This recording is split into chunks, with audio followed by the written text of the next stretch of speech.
Hi. First off, let me introduce myself. My name is Trisha Loxo. I am the Director of Curriculum and Instruction for the Hubbard Exempted Village School District. And I'm hoping to take just a few minutes of your time to review some of the high points or key ideas from our most recent update about remote learning. The remote learning frequently asked questions. We wanted to try and get out some of the most updated information that we could based on the questions that we've received from families about what is remote learning and how is remote learning going to work.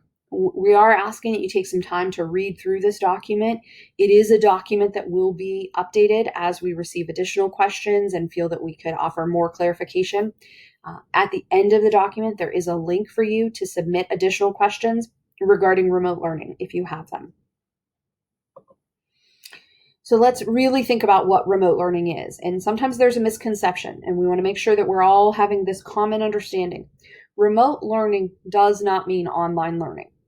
Yes, online tools can enhance and sometimes streamline what remote learning is, but they are not the only means available for our students, and sometimes they're not even the best means. So we want to be sure that we're understanding that remote learning is talking about where the learning is taking place. And so when a student is not physically in the classroom to be engaged in their learning and their instruction, and that's happening from a different location, that is where the phrase remote learning comes from.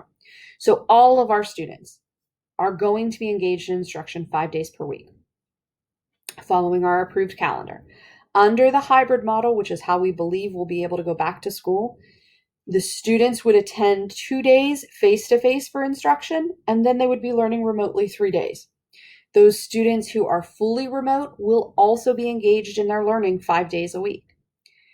And this last bullet, I can't stress enough. One of the most vitally important components of remote learning is the frequent and ongoing communication between school and home, and between home and school. We need to all work together so that we're on the same page and are able to help our students learn and grow throughout our school year.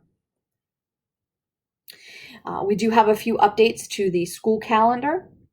The first day for students has been pushed back to allow us time for some additional professional development with the teachers. So in grades 1 through 12, students' first day will be on Monday, August 31st.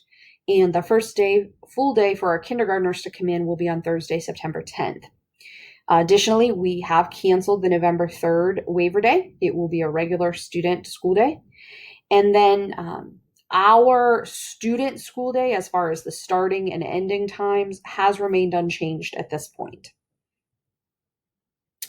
Let's look ahead. So August is right around the corner. We are planning to have information mailed home to you explaining the grouping or cohort of which face-to-face days your child will be attending school, as well as what their schedule is going to look like.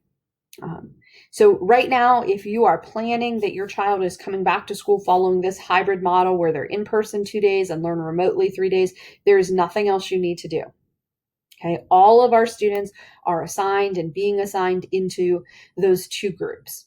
Okay, if, however, you opt to have your child be a full remote learner, so they're going to learn remotely 5 days a week, we are asking you to reach out and contact the main office of your child's building, and if possible, to do that by Friday, August 7th.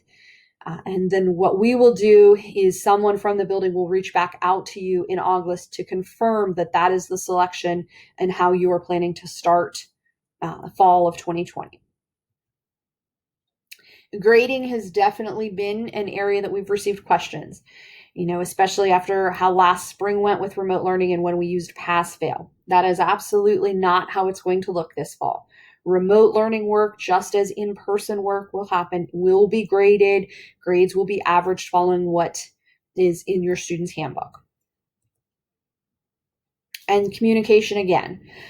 Please continue to check the district website. We will be updating information regularly. Also, as I mentioned earlier, we will be mailing information home to you in early August.